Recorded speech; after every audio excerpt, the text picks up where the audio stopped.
A minha filha me ligou chorando sem lágrimas. Eu sei que parece uma coisa estranha de se dizer, mas qualquer mãe que conheça de verdade o choro do próprio filho vai entender na hora o que eu quero dizer. Existe o choro que sai de dentro, que vem junto com a respiração picada, com o nariz entupido, com a voz que se quebra no meio das palavras, porque o corpo inteiro está participando da dor. E existe o outro, aquele que é só som. A voz faz o desenho do choro, sobe e desce nos lugares certos, mas por baixo não tem água nenhuma.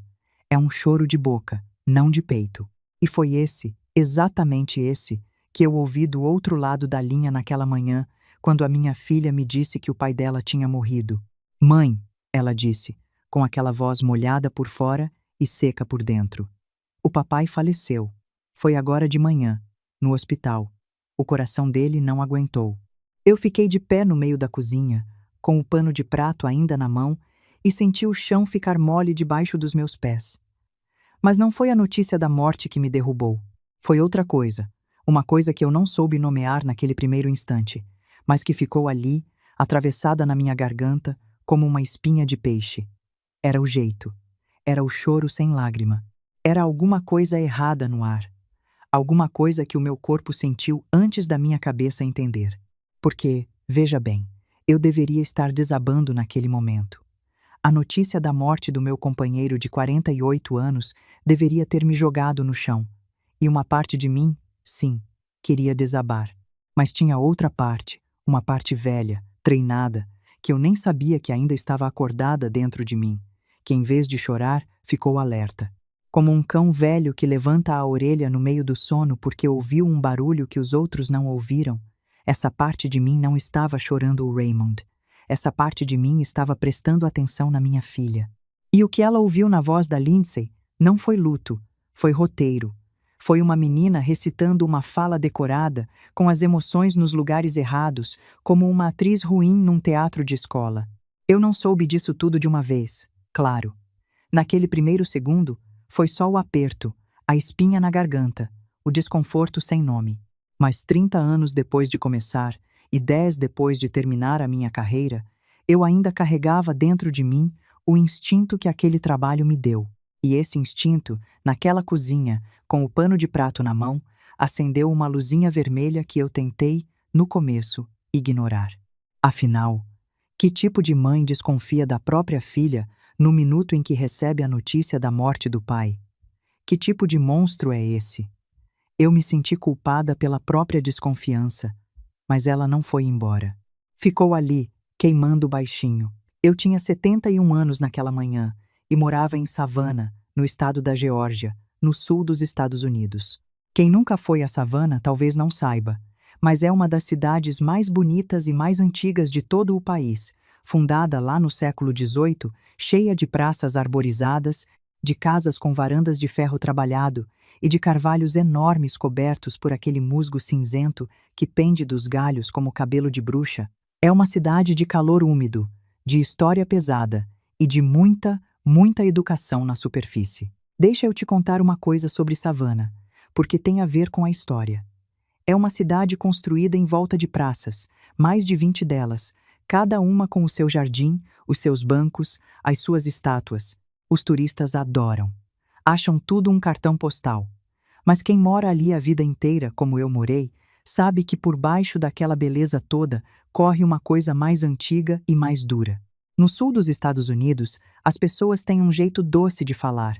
Devagar, chamam todo mundo de querida, de meu bem, sorriem o tempo todo, mandam bolo pro vizinho. É uma terra de boas maneiras. Mas quem viveu o bastante aprende que boas maneiras e bom caráter são duas coisas diferentes, e que às vezes a primeira serve justamente para esconder a falta da segunda. Debaixo de tanta doçura, às vezes mora a mentira mais bem vestida que você já viu. E eu, naquela manhã, sem saber ainda, estava prestes a descobrir a mentira mais bem vestida da minha vida, costurada com linha de seda por gente que sorria para mim e me chamava de querida senhora Coral. O meu nome é Coral, Coral Whitmore, mas pode me chamar só de Coral, porque foi assim que me chamaram a vida inteira atrás de um balcão. Porque eu, durante quase 40 anos, trabalhei num cartório. Comecei jovem, como escrevente, dessas que preenchem papel, que reconhecem firma, que leem escritura em voz alta para gente que mal sabia ler. E terminei a carreira como a pessoa de maior confiança daquele cartório, a que conferia cada documento antes de ele ser registrado, a que sabia farejar uma assinatura falsa a 3 metros de distância. Deixa eu te explicar o que é esse trabalho, porque pouca gente dá valor e ele é o centro de tudo o que aconteceu. Um cartório, ou tabelionato, é o lugar onde a verdade das coisas vira oficial. É onde um nascimento vira certidão, onde uma assinatura vira compromisso, onde a venda de uma casa vira escritura, onde a morte de uma pessoa vira documento. O cartório existe, no fundo, para uma coisa só: para dar fé. Para que uma pessoa que você nunca viu possa confiar que aquele papel diz a verdade. E quem trabalha ali a vida inteira, como eu trabalhei, vira uma espécie de guardião dessa verdade. A gente aprende que um documento não é só papel, é a palavra de uma pessoa transformada em coisa permanente. E aprende principalmente a reconhecer quando essa palavra é falsa. 40 anos lendo documento me ensinaram uma coisa que pouca gente sabe: o papel mente. Mas mente de um jeito que deixa rastro. Sempre tem uma data que não bate, uma assinatura trêmula demais, um carimbo no lugar errado, uma pressa que não combina com a calma que aquele assunto pedia. O papel é como uma pessoa nervosa. Quanto mais ele tenta parecer normal, mais ele se entrega. E eu passei 4 décadas aprendendo a ler o nervosismo do papel. Guarde isso, porque vai ser importante. Naquela manhã, ainda com o pano de prato na mão, eu não sabia que ia precisar de tudo o que aprendi naquele cartório, mas o meu corpo, esse já sabia. O meu corpo já tinha sentido o cheiro de papel nervoso na voz da minha própria filha. Filha, eu disse, tentando manter a voz firme. Eu vou para aí. Já vou pegar a minha bolsa e vou para o hospital agora. E foi aí que ela disse a frase que transformou a minha espinha atravessada numa certeza gelada. Não, mãe, não precisa vir. Você já sofreu demais a vida toda, já cuidou do papai doente por tanto tempo. Não precisa passar por isso também. Fica em casa, descansa. Deixa que eu e o Gerald cuidamos de tudo mesmo. Da papelada, do hospital, do enterro. A senhora não precisa se preocupar com nada. Só fica em casa. Da papelada. Repare bem nessa palavra, porque foi ela que me acordou. A minha filha, a Lindsay, com o pai supostamente morto havia poucos minutos, no auge da dor, com a voz embargada de um choro sem lágrima, parou para me tranquilizar dizendo que ela e o marido iam cuidar da papelada. Quem é que, no minuto em que perde o pai, pensa em papelada? Quem é que, esmagada pela dor, tem a presença de espírito de listar hospital, enterro, papelada, como quem recita uma lista de compras? A dor de verdade não organiza. A dor de verdade desorganiza tudo. A pessoa que acabou de perder alguém não consegue nem achar a própria chave do carro, quanto mais pensar em documento. E ali estava a minha filha, no suposto pior momento da vida dela, preocupada em me manter longe da papelada. 40 anos de cartório gritaram dentro de mim, ao mesmo tempo. Eu não disse nada disso para ela, claro.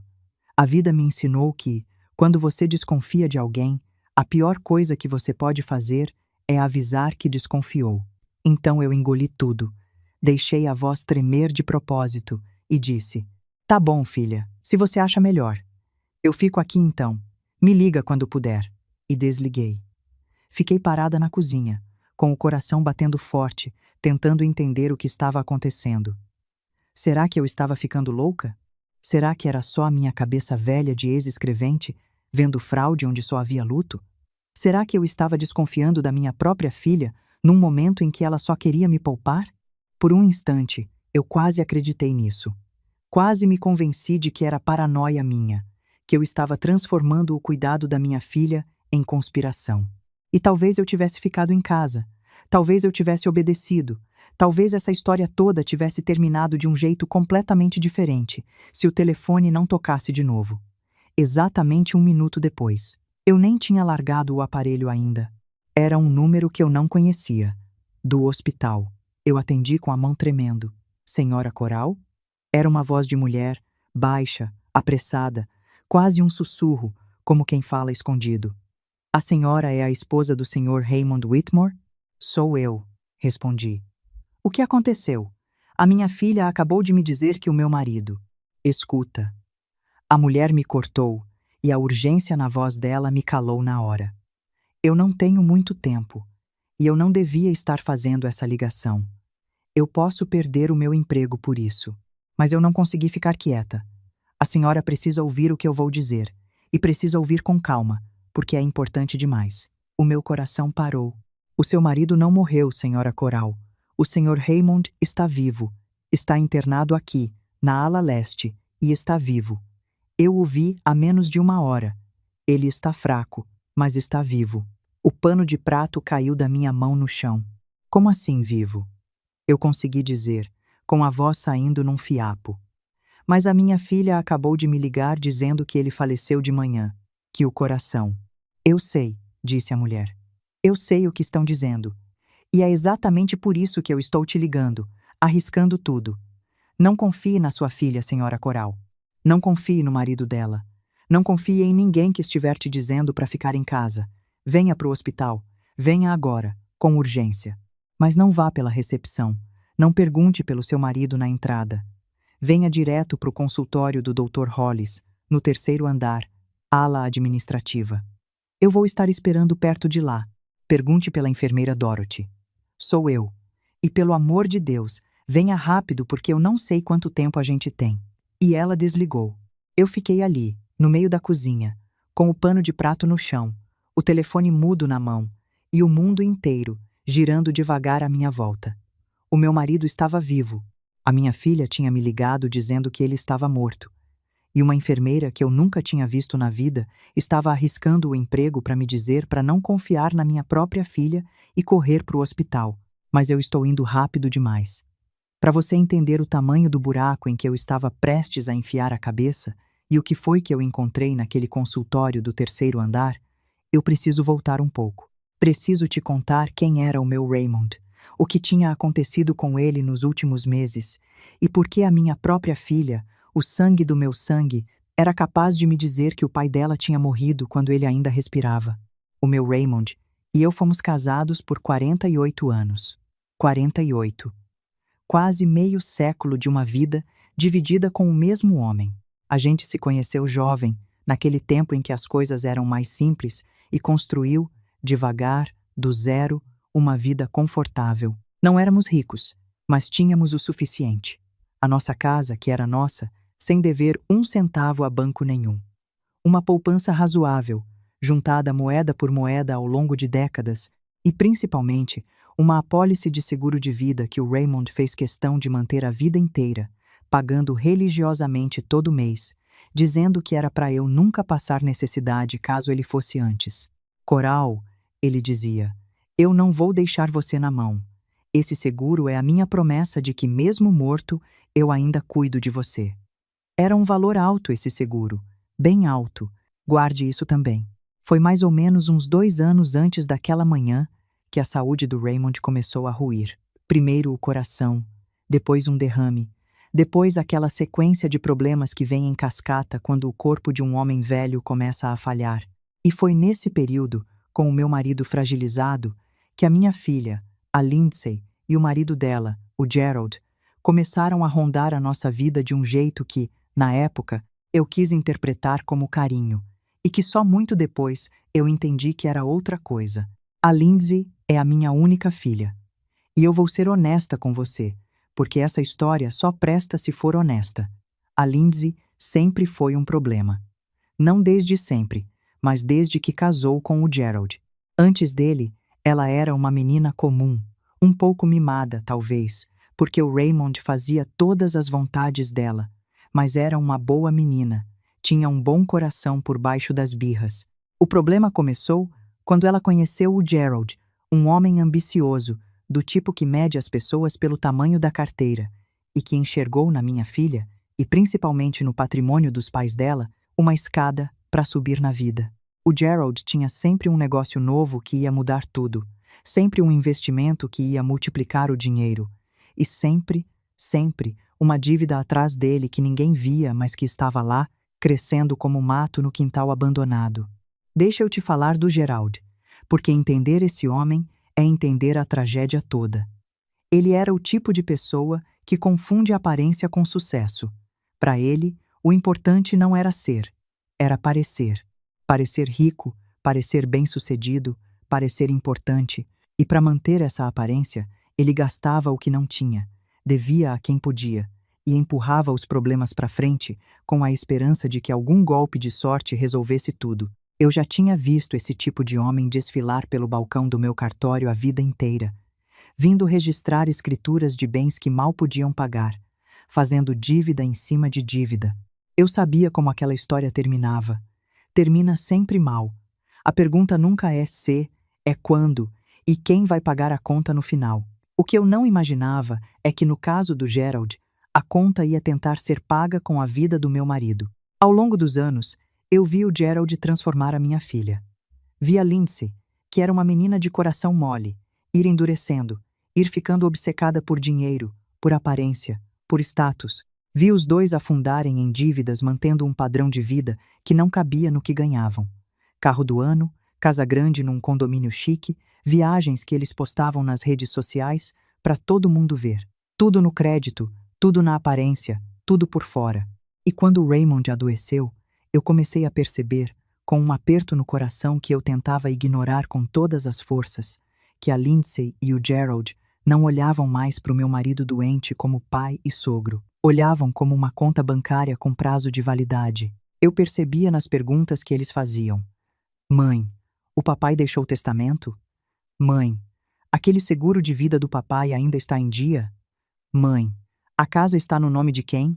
Perguntas que ditas uma vez são naturais, mas que repetidas, insistentes, sempre voltando ao mesmo ponto como mosca em ferida, começam a desenhar uma intenção.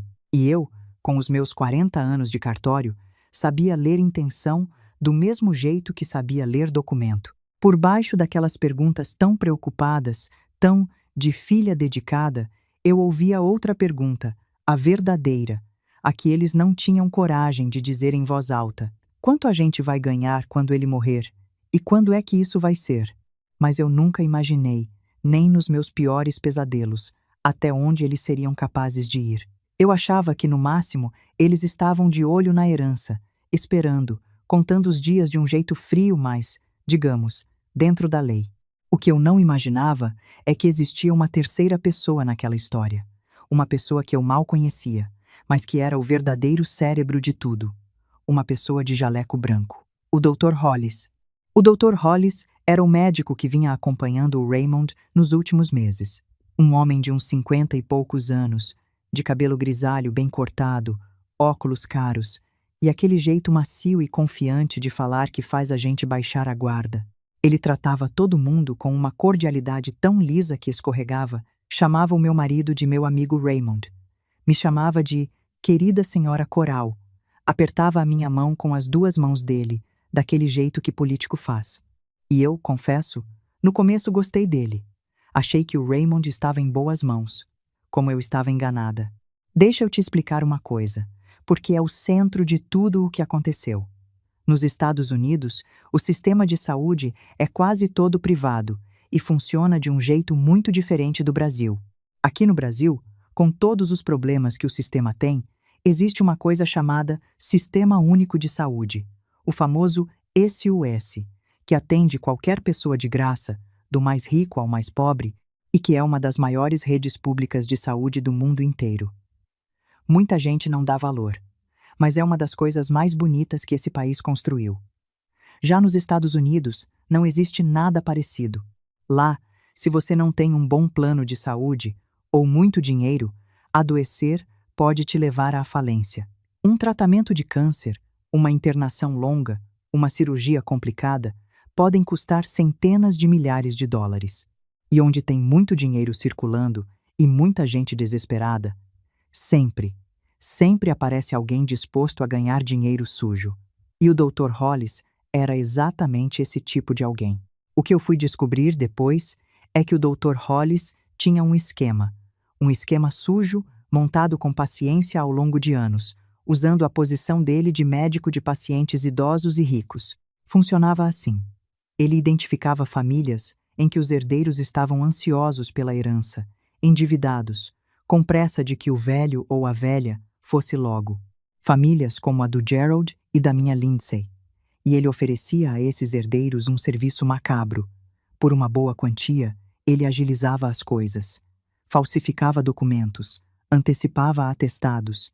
Em alguns casos, que eu nem gosto de pensar, ajudava a natureza a ir mais rápido do que ela iria sozinha. E o mais lucrativo de todos os golpes dele era a fraude de seguro. Declarar morto, no papel, um paciente que ainda estava vivo para liberar o pagamento do seguro de vida antes da hora, dividindo a bolada com a família. Deixa eu te explicar uma coisa sobre seguro de vida e sobre esse tipo de fraude, porque é mais comum do que as pessoas imaginam, e saber disso pode proteger alguém que está me ouvindo. Um seguro de vida é um contrato em que a pessoa paga todo mês um valor, e em troca, quando ela morre, a seguradora paga uma quantia para quem ela escolheu. Normalmente, a família. É uma coisa boa, uma coisa de amor, como era o caso do meu Raymond. Mas, justamente porque envolve muito dinheiro pago de uma vez, o seguro de vida atrai golpistas como mel atrai formiga.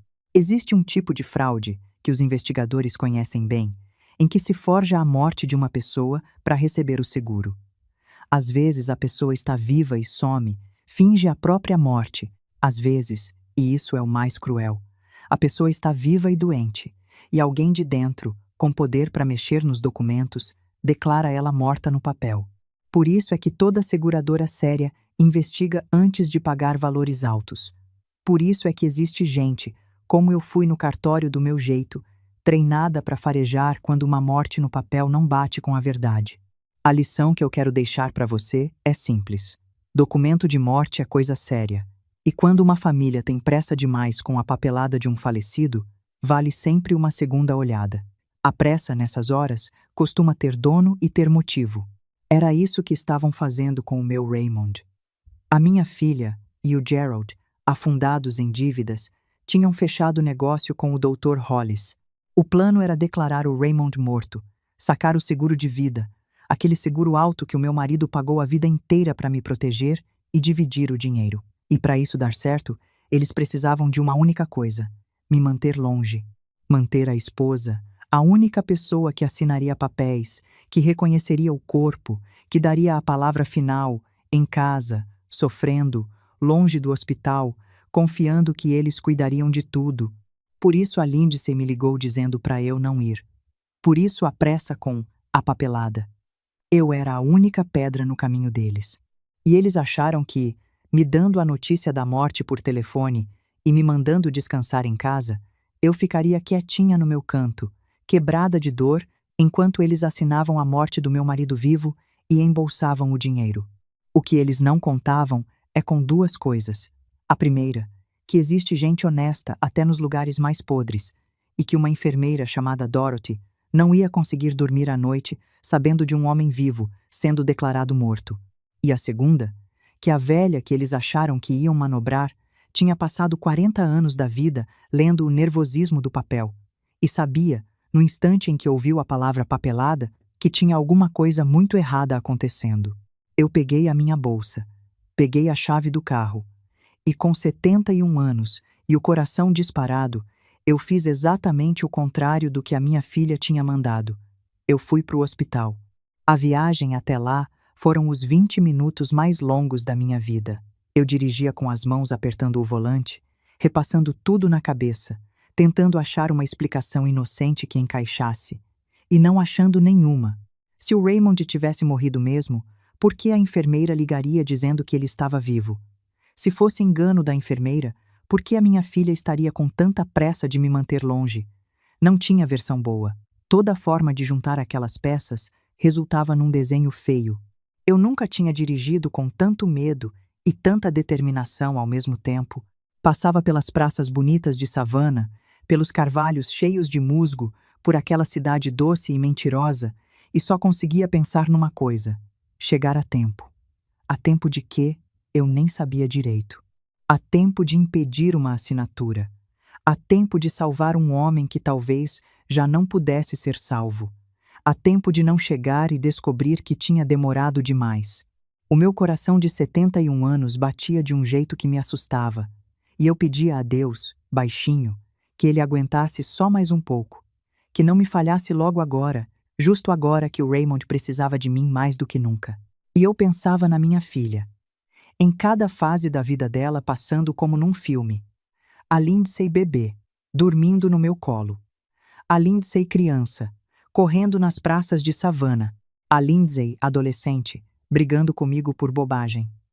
A Lindsay noiva linda, de branco. E a Lindsay daquela manhã, com a voz seca por dentro, me dizendo para ficar em casa enquanto planejava roubar o pai morto-vivo. Como é que uma coisa vira a outra?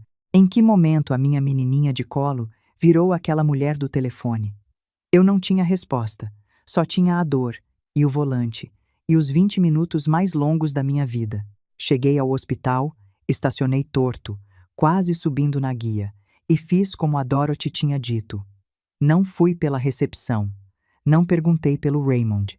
Entrei por uma porta lateral, peguei o elevador e subi direto para o terceiro andar, para a ala administrativa, procurando o consultório do Dr. Hollis.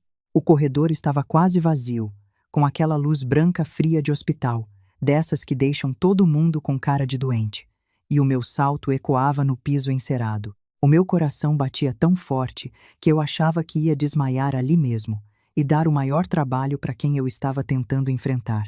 E foi então que uma porta se abriu de leve e uma mão me puxou para dentro de uma pequena sala lateral, uma copa de funcionários. Eu quase gritei de susto. Era uma mulher de uns 60 anos, de uniforme de enfermagem, com o rosto cansado e os olhos assustados, mas firmes. "Senhora Coral?" Ela sussurrou. "Sou eu, a Dorothy. Graças a Deus a senhora veio. Eu estava com medo de que tivesse obedecido à sua filha e ficado em casa. Escuta com atenção, porque a gente tem pouco tempo." E ali, naquela copa apertada que cheirava a café velho e a desinfetante, a Dorothy me contou tudo. Falando baixo, rápido, olhando para a porta a cada poucos segundos, ela despejou em mim a verdade inteira. Me contou do esquema do Dr. Hollis. Me contou que tinha visto, com os próprios olhos, o prontuário do meu marido sendo preparado para uma declaração de óbito, com data daquela manhã, antes mesmo de qualquer coisa ter acontecido com ele. Me contou que o Raymond estava vivo, sedado, fraco depois de uma crise que ele tinha tido, mas vivo, respirando, na ala leste. E me contou que a minha filha e o genro tinham estado ali mais cedo, reunidos a portas fechadas com o Dr. Hollis na sala dele, e que ela tinha ouvido, sem querer, ao passar com um carrinho de medicação, pedaços de uma conversa sobre valores, sobre assinatura, sobre manter a mãe fora disso até estar tudo resolvido, manter a mãe fora disso.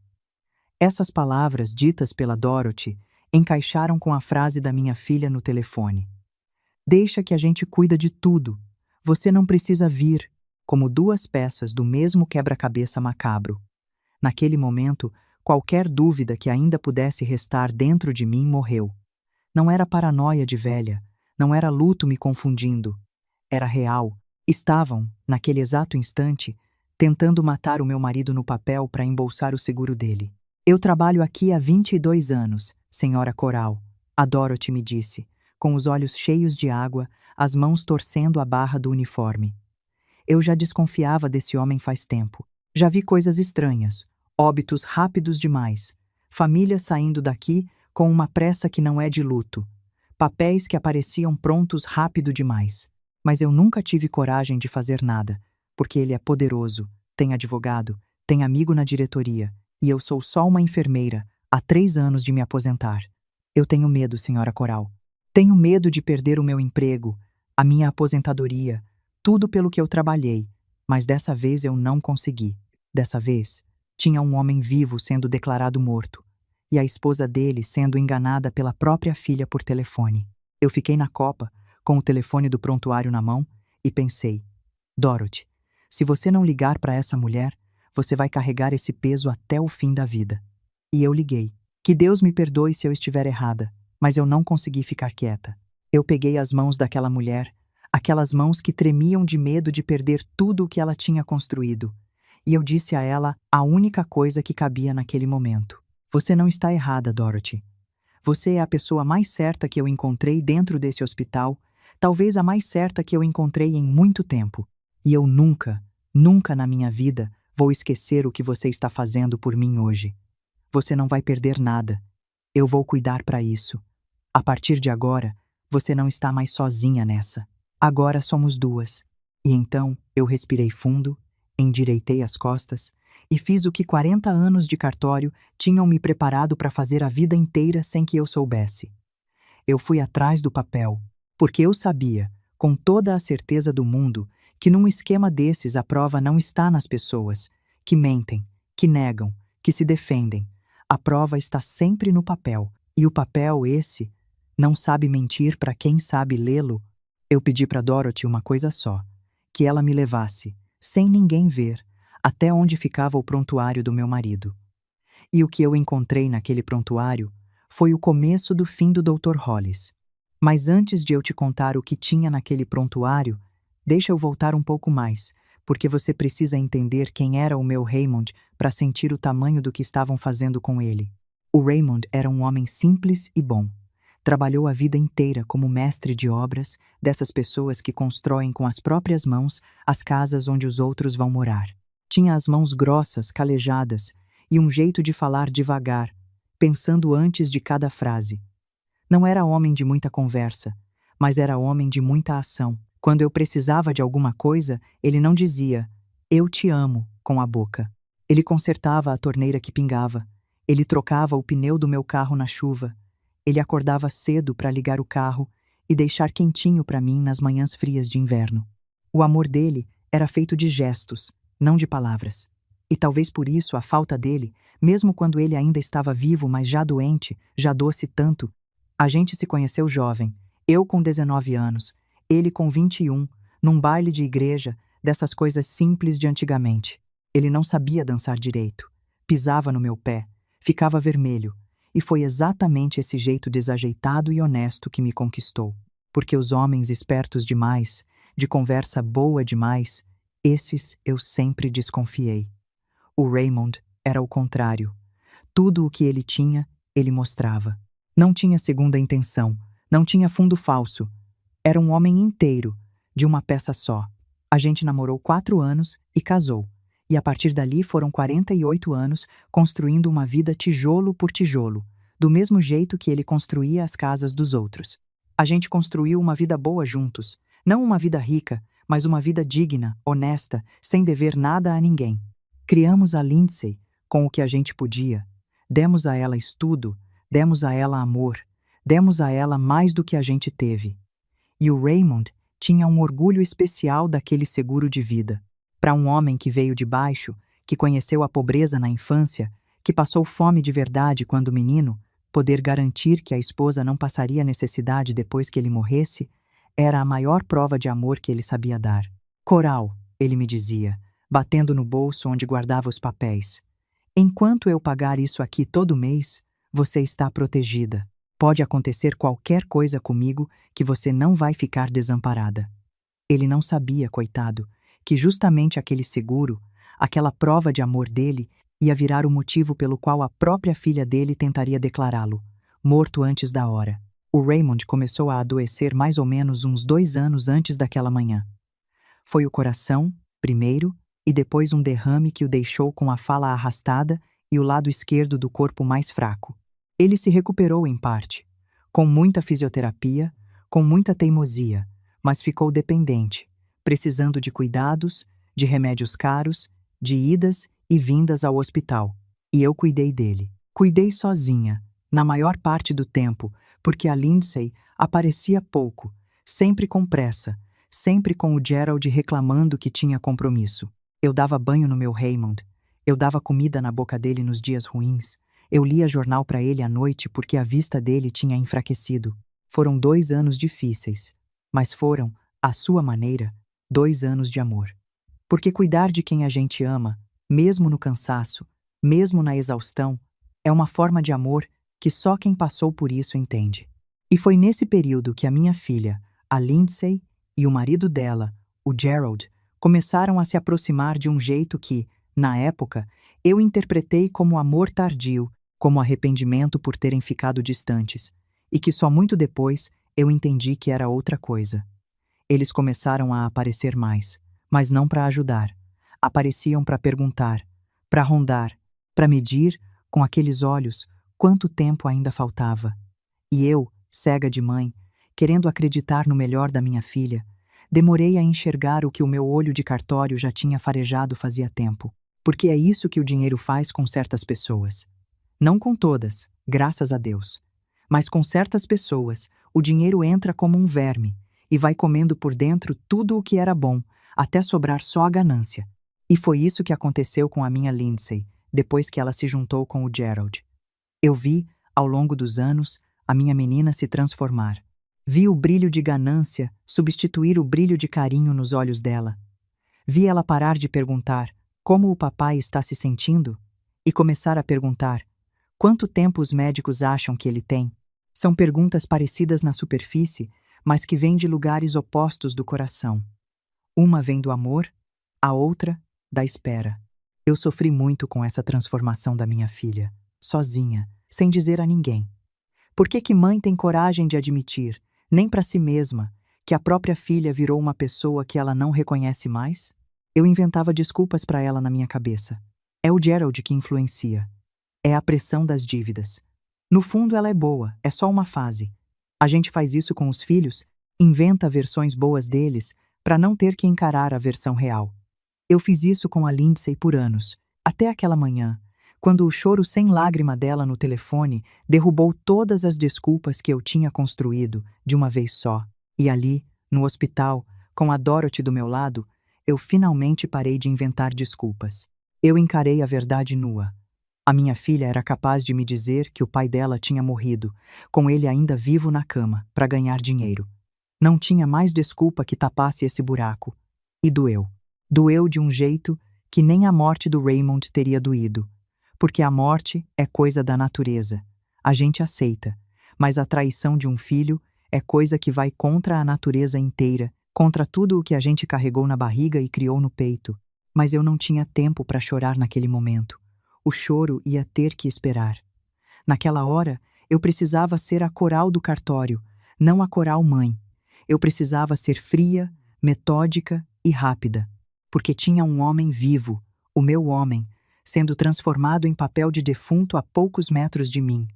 E eu era a única pessoa no mundo com o conhecimento e a vontade de impedir aquilo. A Dorothy me levou por um corredor de serviço, até uma sala onde ficavam os prontuários e os computadores da enfermagem. Ela olhou para os dois lados, me fez entrar e foi buscar a pasta do meu marido. As mãos dela tremiam tanto que ela quase deixou a pasta cair. E quando ela me entregou aquele monte de papéis, e eu botei os meus óculos de leitura e comecei a folhear, 40 anos de cartório acordaram dentro de mim de uma vez só. A primeira coisa que eu vi foi a tal declaração de óbito, já preenchida, já com a data daquela manhã, já com a causa da morte escrita, parada cardíaca, esperando só a assinatura final do médico para virar oficial. Um documento dizendo que o meu marido estava morto, com a tinta ainda fresca, enquanto o meu marido respirava na ala leste. Mas não foi isso que me deu a prova. Qualquer um podia dizer que foi um erro, um adiantamento administrativo, um engano. Não. O que me deu a prova foi uma coisa muito menor, muito mais sutil, dessas que só um olho treinado de 4 décadas pega: a data e a assinatura. E uma coisinha que não batia. Deixa eu te explicar o que era a coisinha que não batia, porque é aqui que 40 anos de cartório valeram cada dia. A declaração de óbito do meu marido estava preenchida com a data daquela manhã e com a hora da morte registrada como 7h15. 7h15 da manhã. Mas, folheando o resto do prontuário, com os meus óculos na ponta do nariz e o coração na boca, eu encontrei uma anotação de enfermagem, daquelas de rotina, em que constava que o paciente, o meu Raymond, tinha recebido medicação às 8h30, 1h15 depois de ter, supostamente, morrido. Um homem não toma remédio depois de morto. Ou a anotação da medicação estava certa, e aí ele estava vivo às 8h30, ou a hora da morte estava certa, e aí alguém deu remédio a um defunto. As duas coisas não cabiam no mesmo papel. E era exatamente esse tipo de descuido, esse detalhe pequeno que o mentiroso apressado não percebe, que eu passei a vida inteira caçando. Deixa eu te explicar por que esse detalhe era tão importante. Porque tem a ver com o meu ofício.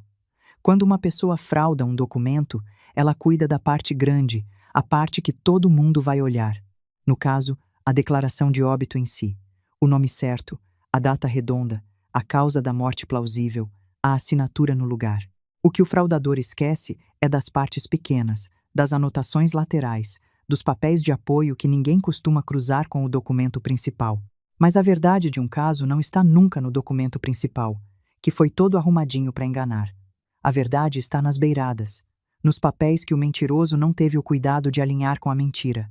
No cartório, eu aprendi a nunca olhar primeiro para a parte que a pessoa quer me mostrar. Eu olhava sempre para as beiradas. E foi numa beirada, numa anotação banal de enfermagem, que o Dr. Hollis se enforcou. Tinha mais. A assinatura do médico na declaração de óbito estava lá, do Dr. Hollis. Mas a tinta dela era de uma cor levemente diferente do resto do documento. Mais escura, mais fresca, para um olho comum, nada. Para um olho de cartório, gritava. Aquela assinatura foi posta num momento diferente do preenchimento, possivelmente adiantada, possivelmente para deixar tudo pronto para oficializar, assim que a família desse o último sinal. Eu já tinha visto isso dezenas de vezes em documentos forjados que chegaram ao meu balcão. Quando uma pessoa preenche e assina um documento de uma vez só, num mesmo ato, a tinta é toda da mesma idade, do mesmo tom. Quando ela preenche num dia e assina noutro, ou preenche uma parte agora para completar depois, a tinta denuncia. A tinta envelhece, muda de tom com o tempo e com o ar. E aquela assinatura era mais nova que o corpo do documento. Falava por si. E tinha a causa da morte. Parada cardíaca. Escrita com uma letra ligeiramente diferente, mais apertada, mais apressada, como quem preenche um espaço que tinha ficado em branco de propósito, esperando para ser completado na hora certa. Era tudo teatro. Um teatro bem montado, que enganaria qualquer família comum em luto, que enganaria qualquer funcionário apressado, que enganaria a cidade inteira. Mas não enganava uma velha escrevente que passou 40 anos lendo o nervosismo do papel. Para mim, aquele prontuário não era um conjunto de documentos. Era uma confissão. Gritava do começo ao fim que ali tinha sido cometida uma fraude, e gritava o nome de quem a cometeu. Eu fotografei tudo, com as mãos tremendo, mas fotografei. Cada página daquele prontuário, a declaração de óbito, a anotação da medicação, a assinatura de tinta fresca, a causa da morte de letra apertada, tudo. A Dorothy ficava na porta, vigiando o corredor, sussurrando: "Rápido, senhora Coral! Rápido! Alguém pode vir!" E eu, que nunca tinha sido de tecnologia, que sempre reclamei desses telefones modernos, abençoei naquele dia o celular que a minha neta tinha me ensinado a usar com tanta paciência, porque cada foto daquelas era um prego no caixão do esquema do Dr. Hollis. A prova não estava nas pessoas, estava no papel. Sempre esteve no papel. Gente mente, negam, choram, se defendem, contratam advogado. O papel, não. O papel fica ali, quieto, dizendo a verdade para quem souber ler, lá, paciente, esperando 40 anos se for preciso para encontrar o olho certo. E o olho certo, naquela manhã, era o meu. Quando eu terminei de fotografar, eu fiz uma coisa que a Dorothy não esperava. Em vez de fugir, em vez de chamar a polícia dali mesmo escondida, eu endireitei as costas, ajeitei o cabelo e disse: "Dorothy, me leva até o meu marido. E depois, me leva até o consultório do Dr. Hollis. Eu vou entrar lá pela porta da frente." "Mas, senhora Coral, é perigoso, ele pode." "Ele não pode nada", eu disse. E a minha voz saiu com uma firmeza que me surpreendeu. Eu passei 40 anos sentada do outro lado de um balcão, encarando gente que tentava passar documento falso na minha frente. Homem grande, homem importante, homem de terno. Eu nunca abaixei a cabeça para nenhum. Não vai ser hoje, com a vida do meu marido em jogo, que eu vou começar. Primeiro, a Dorothy me levou até o Raymond. E aqui eu preciso parar um pouco, porque essa foi a parte mais difícil de tudo. Ver o meu marido naquela cama, na ala leste, pálido, com tubos e fios, fraco, mas vivo, vivo. O peito dele subindo e descendo, devagar, mas subindo e descendo. Eu peguei a mão dele, aquela mão grande e calejada de mestre de obras, agora magra e mole, e eu chamei o nome dele baixinho. Raymond, Raymond, sou eu, a Coral. E ele abriu os olhos. Devagar, confuso, mas abriu, e me reconheceu. E tentou sorrir, com aquele canto da boca que o derrame tinha deixado mais lento. E tentou apertar a minha mão, com a pouca força que tinha. Eu chorei ali, em cima do peito dele, mas chorei baixinho, para não assustar. Chorei de alívio, de raiva, de amor, tudo misturado, porque eu tinha passado a manhã inteira achando aquele homem morto, chorando ele dentro de mim, e agora ele estava ali, vivo, me reconhecendo, tentando cuidar de mim com o olhar mesmo deitado naquela cama. 48 anos de casamento passaram pela minha cabeça naquele minuto. O baile da igreja, o pé pisado, as casas que ele construiu, o gelo que ele raspava do meu para-brisa, tudo. E pensar que tinha gente, gente do meu próprio sangue, que queria me roubar até aquele último olhar, me encheu de uma fúria limpa e fria que, em vez de me cegar, me deixou enxergando com uma nitidez de vidro. Raymond, eu sussurrei no ouvido dele. Você vai ficar bem. Eu estou aqui agora. E ninguém, ninguém mesmo, vai encostar mais um dedo em você sem passar por cima de mim primeiro. Você me conhece. Você sabe do que eu sou capaz quando mexem com o que é meu. Ele apertou a minha mão de novo. Fraquinho, mas apertou. Era o jeito dele de dizer que confiava em mim, que sempre confiou. E foi com esse aperto de mão ainda quente na minha que eu me levantei, sequei as lágrimas no lenço, endireitei as costas e me transformei na outra Coral. Não a esposa, não a mãe, a escrevente. A mulher de 40 anos de cartório, que sabia exatamente o que fazer quando uma fraude estava sendo cometida na frente dela. Eu entrei no consultório dele sem bater. Ele estava sentado atrás de uma mesa grande, de madeira cara, falando ao telefone. E quando me viu entrar, com a Dorothy atrás, ele desligou na hora e abriu aquele sorriso liso de sempre. Senhora Coral, mas que surpresa! Eu não esperava que a senhora viesse. A sua filha disse que a senhora estava muito abalada, que ia descansar em casa. A minha filha disse muita coisa hoje, doutor.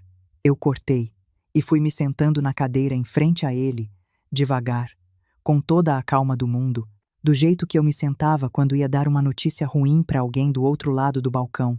Eu aprendi, em 40 anos, que sentar com calma na frente de quem espera te ver nervosa é uma das coisas que mais desestabiliza um mentiroso.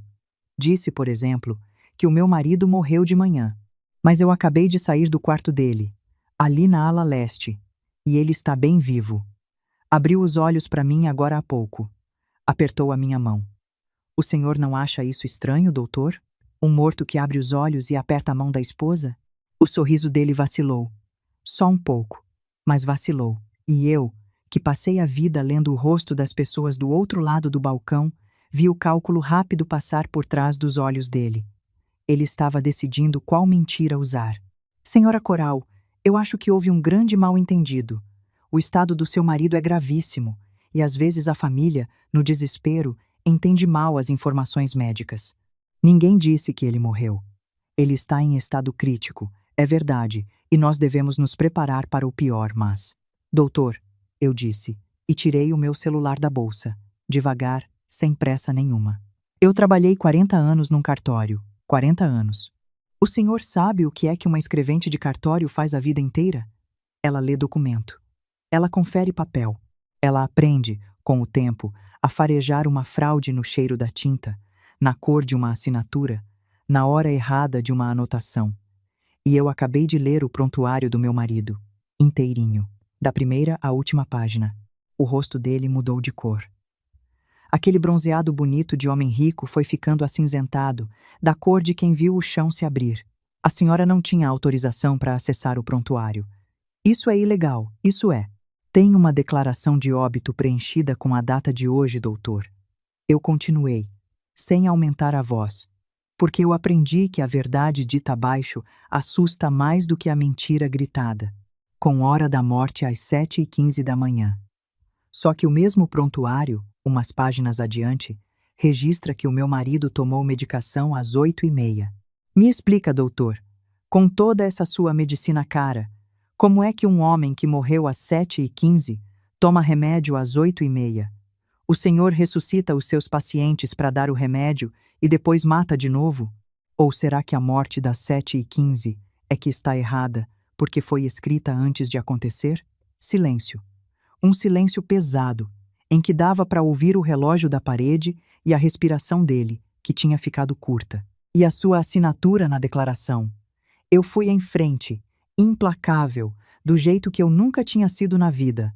Está com a tinta mais fresca que o resto do documento. O senhor assinou a morte do meu marido, antes de ele morrer, doutor. Deixou tudo pronto, faltando só a hora certa, esperando a minha filha e o genro dela me convencerem a ficar em casa para que ninguém conferisse nada. E a causa da morte está escrita com uma letra mais apertada, preenchida depois, num espaço deixado em branco de propósito. Eu já vi esse truque centenas de vezes, doutor.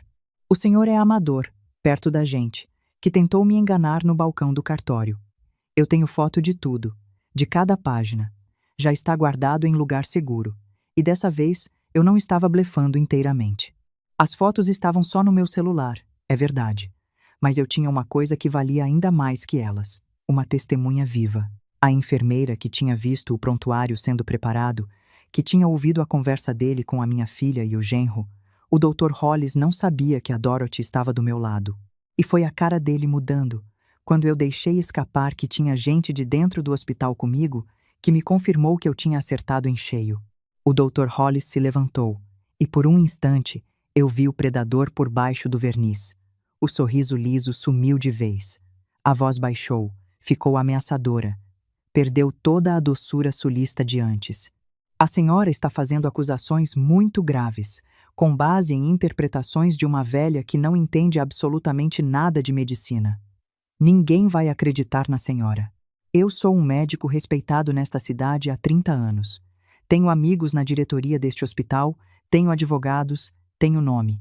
A senhora é uma viúva confusa, abalada pelo luto, vendo conspiração onde só há uma tragédia médica. De quem é que o senhor acha que as pessoas vão acreditar? De mim ou de uma velha histérica? E aí, minha querida, eu sorri. Pela primeira vez naquele dia, eu sorri de verdade. Porque ele tinha acabado de cometer o erro que todos eles cometem, o mesmo erro que a minha filha cometeu, o mesmo erro que o mundo inteiro comete com as mulheres da minha idade. Ele me subestimou. Ele olhou para mim e viu uma velha frágil e confusa. Não viu os 40 anos de cartório. Não viu a mulher que desmontou o falsário profissional. Viu só os cabelos brancos e as rugas. E foi essa cegueira dele que selou o destino dele. O senhor tem razão numa coisa, doutor, eu disse, me levantando também, devagar, encarando ele de igual para igual. Talvez ninguém acreditasse só na minha palavra. Uma velha contra um médico importante. O senhor está certíssimo. Por isso eu não vim aqui para que o senhor confessasse, nem para brigar com o senhor, nem para convencer o senhor de nada. Eu vim aqui só para olhar na sua cara e ter certeza absoluta de que era isso mesmo. E agora eu tenho. O resto não sou eu que vou resolver. São eles. Eles quem? Ele perguntou, e pela primeira vez tinha medo na voz dele. E nesse momento bateram na porta. Porque, enquanto eu conversava com o Dr. Hollis, a Dorothy, seguindo o que eu tinha pedido a ela antes de eu entrar naquele consultório, já tinha feito a ligação, não para mim, para quem resolve esse tipo de coisa de verdade. Quando eu cheguei ao hospital e a Dorothy me contou tudo na copa, a minha cabeça de cartório já tinha montado o plano em segundos. Eu sabia que não adiantava nada eu, sozinha, brigar com o Dr. Hollis. Ele negaria, chamaria a segurança, me poria para fora como uma velha histérica, e até o dia seguinte teria ajeitado o prontuário, sumido com a anotação da medicação, refeito a declaração com tinta nova. A prova evaporaria. Então, antes de subir para o consultório dele, eu fotografei tudo e pedi a uma coisa só a Dorothy, que assim que eu entrasse na sala do Hollis, ela ligasse para a polícia e para a administração do hospital, para alguém de fora do alcance daquele homem. Eu entrei na sala dele não para resolver nada, mas para prendê-lo ali, conversando, ganhando tempo, enquanto a ajuda chegava. Eu fui a isca, a velha histérica, foi a isca que segurou o predador no lugar até a armadilha fechar. Quem entrou pela porta foram 2 policiais, chamados pela Dorothy, e logo atrás deles, um administrador do hospital que a Dorothy também tinha tido a coragem de alertar, contornando o Dr. Hollis e indo direto a alguém acima dele. Porque a Dorothy, aquela enfermeira que tremia de medo de perder o emprego, tinha feito, no fim das contas, a coisa mais corajosa que eu vi alguém fazer na vida. Ela escolheu o lado certo, mesmo com medo, mesmo com tudo a perder.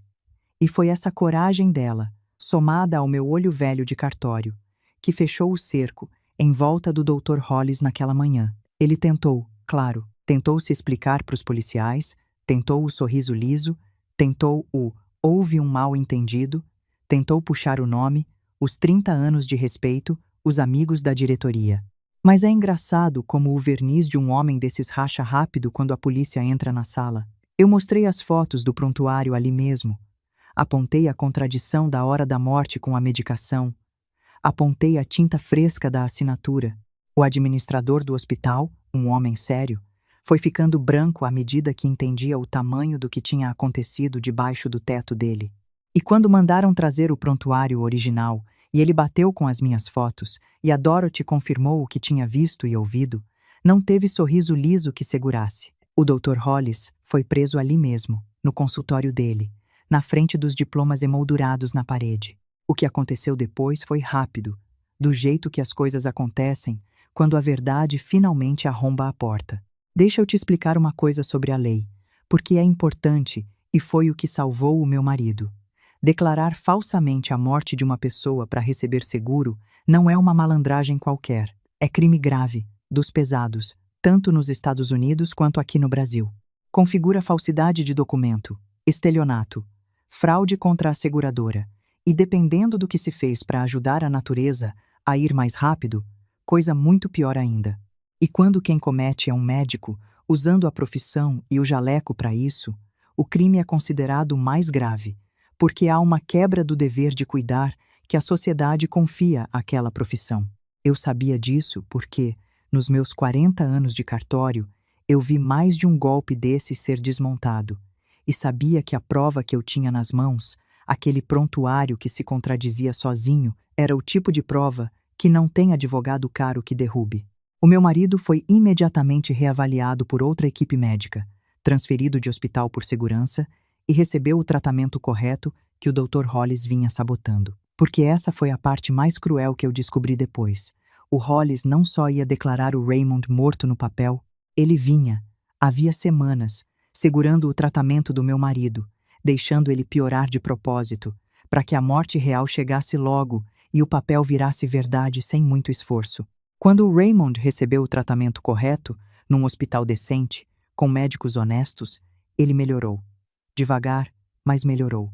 Aquele homem forte de mestre de obras ainda tinha muita luta dentro dele. E quando a investigação avançou, descobriu-se que o meu Raymond não era a primeira vítima, que aquele homem vinha fazendo aquilo havia anos, com várias famílias, e que tinha um rastro de mortes apressadas atrás dele, que a polícia passou meses desenrolando. Deixa eu te contar como a coisa se desenrolou, porque foi a parte que me deu mais paz. Com as minhas fotos do prontuário, com o testemunho da Dorothy e com a denúncia formal que eu fiz questão de registrar pessoalmente, a polícia abriu uma investigação séria. E uma vez que se começa a puxar um fio desses, o novelo inteiro vem junto. Pediram os registros de outros pacientes idosos do Dr. Hollis. Cruzaram datas de óbito com pagamentos de seguro. Ouviram outras enfermeiras, que vendo que dessa vez o homem ia cair de verdade, criaram coragem para contar o que tinham engolido por anos.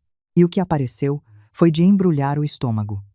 Várias famílias que tinham recebido seguros gordos logo depois de mortes convenientes, sempre com a assinatura do mesmo médico, sempre com aquela mesma pressa na papelada que eu reconheci na voz da minha filha. O Conselho de Medicina entrou no caso. E aqui vale uma observação, porque tem gente que acha que médico pode tudo e nunca responde por nada. Não é verdade. A medicina é uma profissão regulada, e existe um órgão, o Conselho de Medicina, que fiscaliza a conduta dos médicos e que tem poder para cassar o registro de um profissional, ou seja, tirar dele o direito de exercer a profissão para sempre. Quando um médico usa o jaleco para cometer crime, ele responde duplamente: na justiça comum, como qualquer criminoso, e no conselho, que pode bani-lo da medicina. O Dr. Hollis perdeu tudo. Perdeu o registro, perdeu a liberdade, perdeu o nome bonito que tinha construído em 30 anos na cidade. Os mesmos diplomas emoldurados que enfeitavam a parede do consultório dele viraram prova de quanta confiança ele traiu. Porque não há traição maior do que a de quem jura cuidar da vida e usa esse juramento para lucrar com a morte. A coragem de uma enfermeira e o olho treinado de uma velha escrevente de cartório derrubaram um esquema que tinha enganado a cidade inteira por mais de uma década. Às vezes, a justiça não precisa de um exército, precisa só de duas mulheres teimosas que se recusam a fingir que não viram.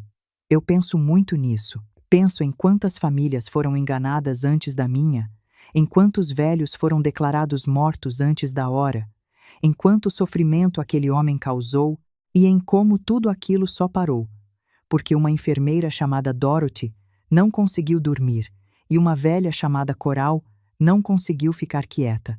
Imagina se a Dorothy tivesse engolido mais aquela, como tinha engolido tantas. Imagina se eu tivesse obedecido à minha filha e ficado em casa. O Raymond estaria morto e o Dr. Hollis estaria livre, procurando a próxima família. A diferença entre a justiça e a impunidade, naquele caso, foram duas mulheres que decidiram não calar. Nunca subestime o poder de uma pessoa comum que decide fazer a coisa certa. Agora deixa eu te contar a parte mais difícil de toda essa história. A parte da minha filha. Quando os policiais chegaram, a Lindsay e o Gerald ainda estavam no hospital, numa sala de espera, aguardando, eu soube depois, a confirmação, para começar a movimentar o seguro. Imagina o tamanho da frieza. Estavam ali, sentados, tomando café da máquina, esperando a notícia de que o pai, o sogro, tinha sido oficialmente declarado morto para correr atrás do dinheiro. Não estavam num velório imaginário, não estavam chorando. Estavam esperando, como quem espera o resultado de um negócio. E foi assim, sentados naquela sala de espera, que eles foram detidos junto com o Dr. Hollis.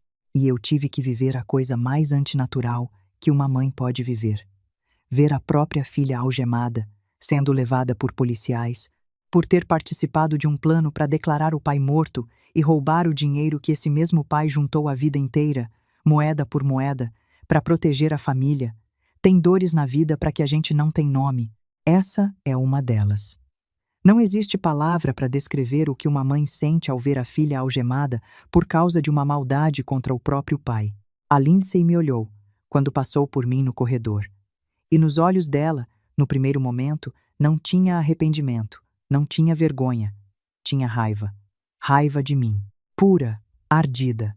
Você não podia ficar quieta, né, mãe? Ela cuspiu para mim, com a voz cheia de ódio, enquanto era levada. Você nunca pôde ficar quieta. Sempre tem que se meter, sempre tem que estragar tudo. A vida inteira foi assim. E aquilo, minha querida, doeu mais do que tudo. Doeu mais do que a notícia falsa da morte. Doeu mais do que a fraude, doeu mais do que qualquer coisa.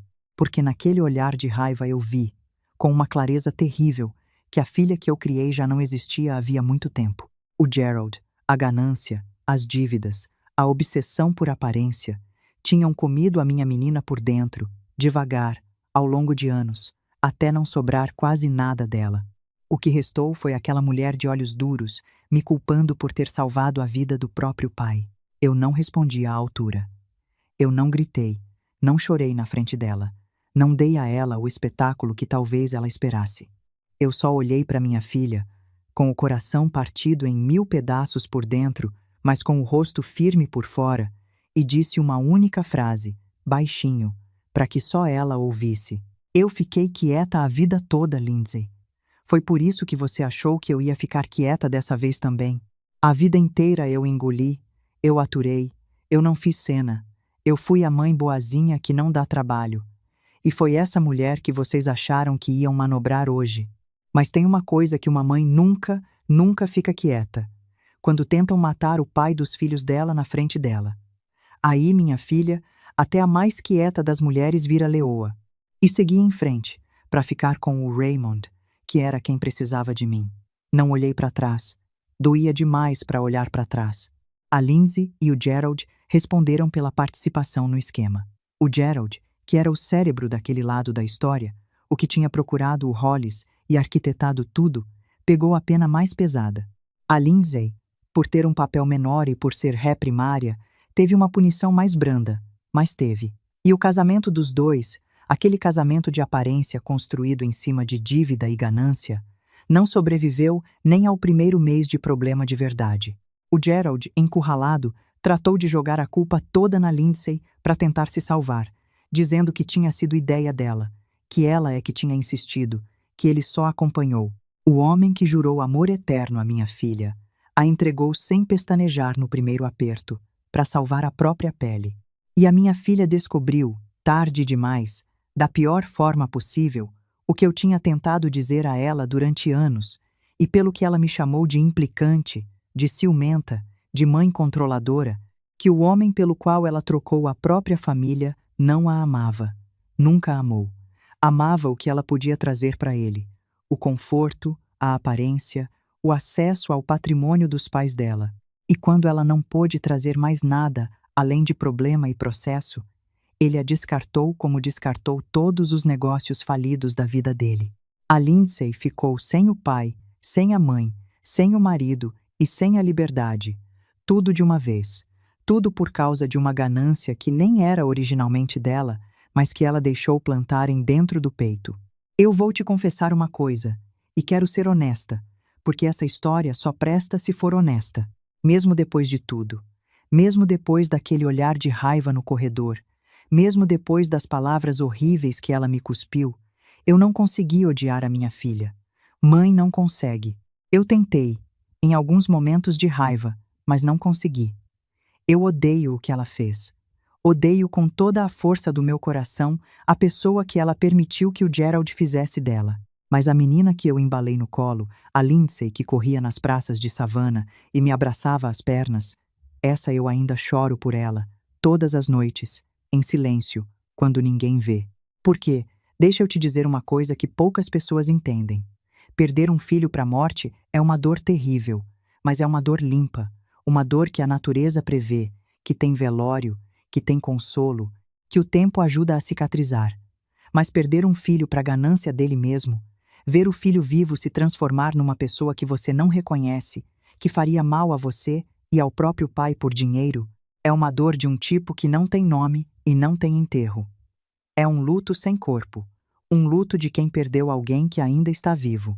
A gente carrega isso para sempre, sem nunca poder enterrar, sem nunca poder dizer adeus de verdade. Eu visitei a Lindsay algumas vezes, depois. Sou mãe, e mãe não abandona, mesmo quando devia. Mas a mulher que eu encontrava do outro lado já não era a minha filha. Era a casca dela, ocupada por outra coisa. E isso, minha querida, é a coisa mais triste que eu vivi numa vida inteira que já viu muita tristeza. O meu Raymond se recuperou o suficiente para voltar para casa. Não ficou 100%. O derrame e os meses de tratamento sabotado deixaram sequelas. Mas voltou para casa, para nossa casa, para a cama dele do lado da minha. E a gente viveu, depois disso, mais uns anos bons juntos, anos roubados de volta da morte, que valeram por 10. Foram anos diferentes, mais lentos, mais conscientes. Quando você quase perde uma pessoa de um jeito tão absurdo e ganha ela de volta, cada dia passa a ter um sabor que não tinha antes. A gente parou de brigar por bobagem. Parou de deixar para dizer as coisas importantes depois. Todas as manhãs, quando eu via o peito dele subir e descer no travesseiro do lado, eu agradecia. Eu fazia o café dele do jeito que ele gostava, sentava do lado e a gente ficava ali, em silêncio, vendo o sol entrar pela janela e iluminar o musgo dos carvalhos lá fora. Não precisava de palavra. 48 anos, e agora mais alguns de bônus, ensinam um casal a conversar sem abrir a boca, porque eu sabia o tamanho da bênção que era aquilo.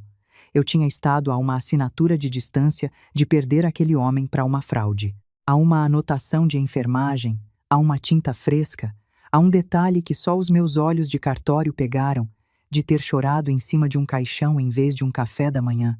E o destino, com a ajuda de uma enfermeira corajosa e de 40 anos de profissão, que eu achava que não serviam mais para nada, tinha me devolvido ele. Cada manhã com o Raymond, depois daquilo, foi uma manhã que a vida me deu de presente, depois de quase ter sido roubada. E eu não desperdicei nenhuma. Quando ele finalmente partiu, anos depois, foi do jeito certo. Em casa, na cama dele, comigo segurando a mão dele, em paz, no tempo de Deus e não no tempo da ganância de ninguém. Eu chorei, claro. Mas chorei o choro limpo de quem se despede com amor, não o choro envenenado de quem foi enganada. E quando chegou a hora de cuidar da papelada de verdade, da papelada honesta de uma morte natural, eu mesma cuidei de tudo. Com as minhas mãos de escrevente, com o capricho de quem sabe que um último documento é a última homenagem que a gente presta a quem amou. Cada papel certo, cada assinatura no lugar, cada data verdadeira, foi a minha forma de dizer adeus ao meu Raymond, garantindo que dessa vez tudo estivesse exatamente como devia ser. A Dorothy, a enfermeira, virou uma das pessoas mais queridas da minha vida. A gente ficou amiga de verdade. Dessas amizades que nascem no fogo e não se desfazem nunca mais. Ela não perdeu o emprego, não. Pelo contrário, depois que o esquema do Hollis veio à tona e que se soube que tinha sido ela a corajosa que denunciou, arriscando tudo, ela virou uma espécie de heroína silenciosa daquele hospital. As outras enfermeiras, que tinham engolido tanta coisa por medo, passaram a olhar para ela de um jeito diferente, e a administração, depois de quase ter sido arrastada na lama junto com o Hollis, fez questão de protegê-la. E todo Natal, desde então, a Dorothy janta na minha casa. Sentava do lado do Raymond, enquanto ele viveu, e ele, do jeito dele de poucas palavras, fazia questão de servir o prato dela primeiro, porque ele sabia, mesmo com a fala arrastada do derrame, que devia a vida àquela mulher. Hoje, viúva, sou eu e a Dorothy, que passamos o Natal juntas, duas velhas que a vida juntou da maneira mais improvável, rindo na cozinha, lembrando daquele dia maluco em que uma enfermeira e uma escrevente de cartório derrubaram um médico criminoso. Porque família, minha querida, eu aprendi tarde, com 70 e poucos anos, nem sempre é a do sangue. Às vezes a família é a estranha que arrisca o próprio emprego, a própria aposentadoria, a própria paz, para te dizer a verdade quando o seu próprio sangue está te enganando. A minha filha, do meu sangue, tentou me destruir. A Dorothy, uma estranha, me salvou. E se a vida me ensinou alguma coisa nessa história toda, foi que a gente não escolhe a família com que nasce, mas escolhe, sim, a família com que decide envelhecer. E eu escolhi a Dorothy. Deixa eu te dizer o que eu aprendi com tudo isso, perto dos 72 anos, para você que está me ouvindo, talvez na sua cozinha, talvez deitada antes de dormir. Eu aprendi que o instinto de uma mãe, ou de uma esposa, esse aperto no peito que a gente sente quando alguma coisa está errada mesmo sem prova, não é bobagem de velha, não é paranoia, é a soma de tudo o que a gente viveu, de tudo o que a gente já viu, falando com a gente numa língua mais antiga que as palavras. Quando o seu corpo te disser que tem algo errado, mesmo que a sua cabeça não saiba explicar o quê, escute o seu corpo. Ele guarda lições que a razão esquece. Ele lê sinais que os olhos não veem. O meu corpo soube, no primeiro segundo daquele telefonema, que o choro da minha filha era de boca e não de peito. A minha cabeça, coitada, ainda quis acreditar nela por mais alguns minutos, ainda inventou desculpas. Mas o meu corpo soube na hora. E se eu tivesse escutado só a minha cabeça, que queria acreditar no melhor da minha filha, o meu Raymond estaria morto. Foi o meu instinto velho, esse que tanta gente manda a gente calar, que salvou a vida do meu marido. Quantas vezes na vida a gente sente que algo está errado e se cala, com medo de parecer louca, exagerada, desconfiada demais? Quantas mulheres aprenderam, como eu aprendi, a duvidar do próprio instinto, a achar que estão imaginando coisa, a engolir a desconfiança para não incomodar? Eu fiz isso a vida toda, e quase paguei o preço mais alto por isso. Então deixa eu te dizer, de mulher para mulher, aquela vozinha dentro de você que diz que algo não está certo, ela merece ser ouvida, Nem sempre ela acerta, mas quando ela insiste, quando ela não cala, quando ela volta de novo, preste atenção. Ela pode estar tentando salvar a sua vida ou a de quem você ama. E eu aprendi outra coisa, a mais importante de todas. Eu aprendi que ficar quieta a vida toda, engolir, não fazer cena, ser a mulher boazinha que não incomoda ninguém, isso tem um preço. As pessoas se acostumam com o seu silêncio. Elas contam com ele. Elas o usam contra você. A minha filha e o genro montaram o plano inteiro deles em cima de uma única certeza, a de que a velha Coral ia ficar quietinha em casa, chorando, obedecendo, como sempre tinha feito a vida inteira. O silêncio que eu achei a vida toda que era educação, que era paz, que era não dar trabalho, na verdade tinha me transformado, aos olhos deles, em alguém fácil de manobrar, em alguém com quem não se precisava contar. E quando eu finalmente quebrei esse silêncio, no único momento em que realmente importava, foi exatamente isso que os pegou de surpresa e os derrubou. Eles tinham apostado tudo no meu silêncio, e foi a minha voz que os enterrou. Então não deixe o seu silêncio virar a corda que amarra as suas próprias mãos. Tem hora de calar, sim. Mas tem hora, minha querida, que calar é deixar fazerem com você, ou com quem você ama, o que bem entenderem. Se essa história mexeu com alguma coisa dentro de você, se você já sentiu na pele aquele aperto de saber que algo estava errado mesmo sem poder provar, ou se você conhece alguém que precisa ouvir que escutar o próprio instinto pode salvar uma vida, me conta de onde você está me ouvindo. Escreve aqui embaixo qual foi a parte que mais mexeu com você. Compartilha essa história com aquela filha, aquela irmã, aquela amiga que precisa lembrar que ser boa não é ser boba, e que a mulher mais perigosa do mundo é aquela que todos acharam, a vida inteira, que ia ficar quieta. E se inscreve, porque é aqui que a gente se encontra para lembrar, juntas, que o nosso silêncio é uma escolha, e não uma obrigação.